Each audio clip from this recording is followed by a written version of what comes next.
Hello, everyone. Welcome to the From Compliance to Competency webinar series presented by the Regional Centers for Workforce Transformation. My name is Sarah Schachter-Ehrenberg. I am the Assistant Director of Workforce Development at CUSAC, Quality Services for the Autism Community, located in New York City. I am also a Region 4 lead for the Regional Center for Workforce Transformation, along with Joanne Cropper from the Center for Family Supports. Today, we will be guiding you through understanding Goal 4, Competency Area P, Supporting Health and Wellness. In the next 20 minutes, you'll be given a couple of scenarios with visuals that will help you to remember the skills associated with Competency P.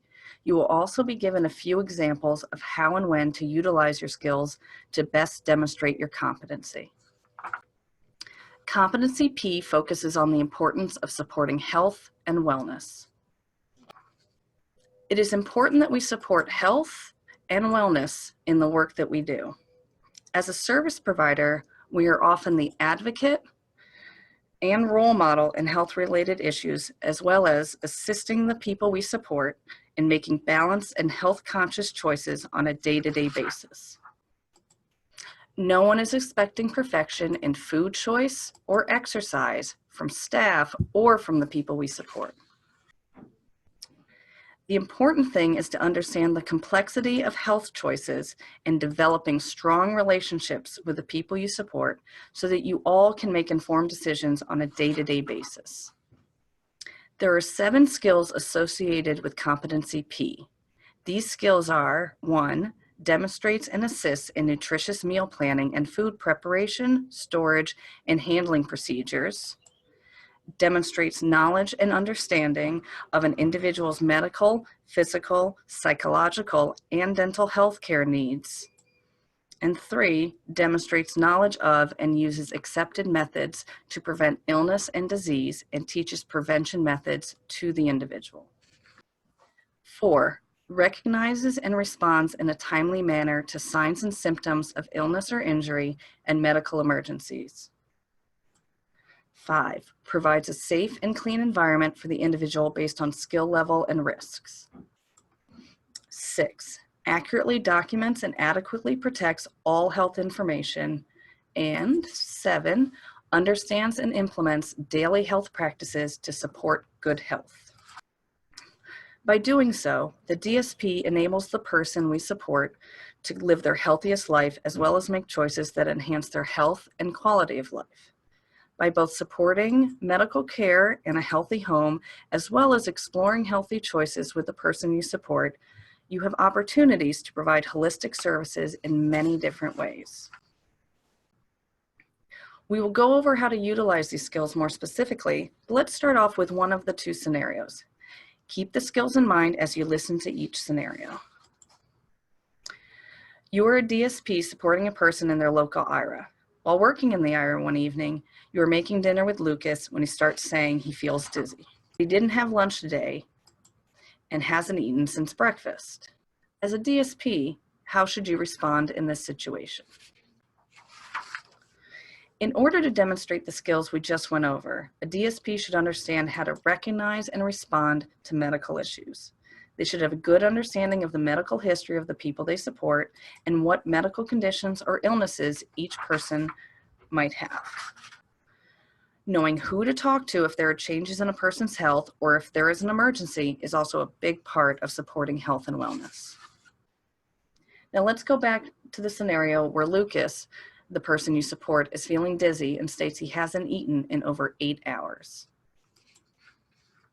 Remember, according to Competency P, you want to respond in a way that ensures the health and wellness of all the people we support.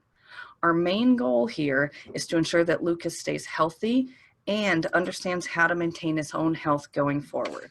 One way in which you can respond is to have Lucas sit down immediately. If he is dizzy, walking around could make him feel worse.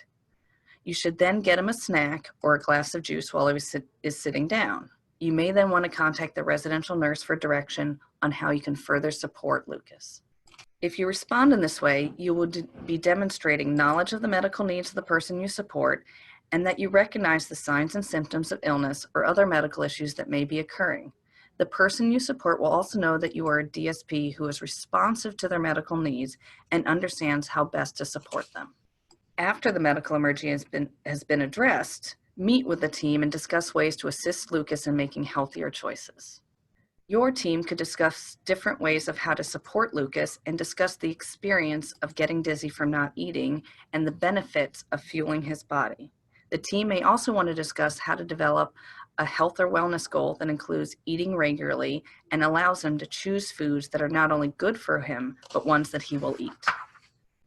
Now in scenario 2, we will discuss a situation that many DSPs have reported as a concern.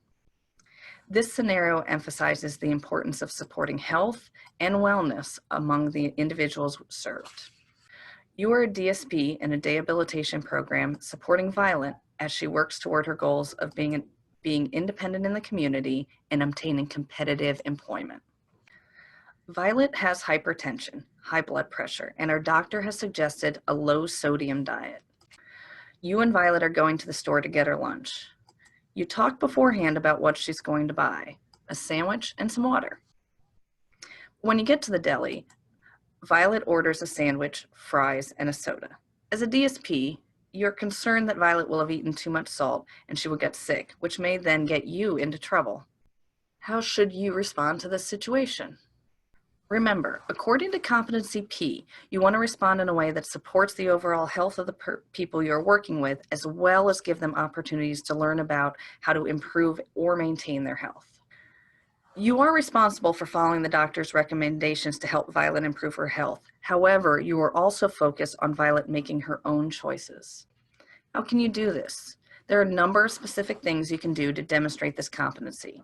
As we go over these, think about how you would apply the task to the scenario and how would you respond. Now let's go back to scenario 2, where Violet, whose doctor has suggested a low sodium diet, is planning to buy a sandwich, fries, and soda for lunch. One way in which you can respond is by talking to Violet about the growing effects of the salt in your diet, both today and long term. You can also point out lower sodium chips or snacks to Violet as an option. If you respond in this way, you will be demonstrating understanding and the ability to implement daily health practices to support good health. In addition, you can see if you can work with Violet to ask for a sample diet or to work with a nutritionist to help her find healthier choices when she has lunch. This would demonstrate your knowledge and understanding of the individual's medical, physical, psychological, and dental health care needs. You can work with Violet and her support system to see what her long-term goals are in regards to her health. Violet has the right to make an unhealthy choice for lunch. We all do that from time to time. However, it is our responsibility to support Violet to ensure she's making the most informed decision possible. These are a few examples of ways we can demonstrate Competency P. When supporting a person with a disability, remember that supporting health is an ongoing and holistic approach. It involves engaging the individual in their own health and well-being in order to assist them in making the best choices to achieve their goals. If you would like to utilize this webinar, we have crafted an interactive activity entitled, "What is Healthier?" This activity emphasizes the values associated with Competency P and can be utilized while listening to the webinar or afterwards to identify information that was retained. Thank you for listening. There are more webinars like this on each of the 23 core competencies. There are many other resources on the Regional Centers for Workforce Transformation website. Please take advantage of these valuable resources. Thanks again.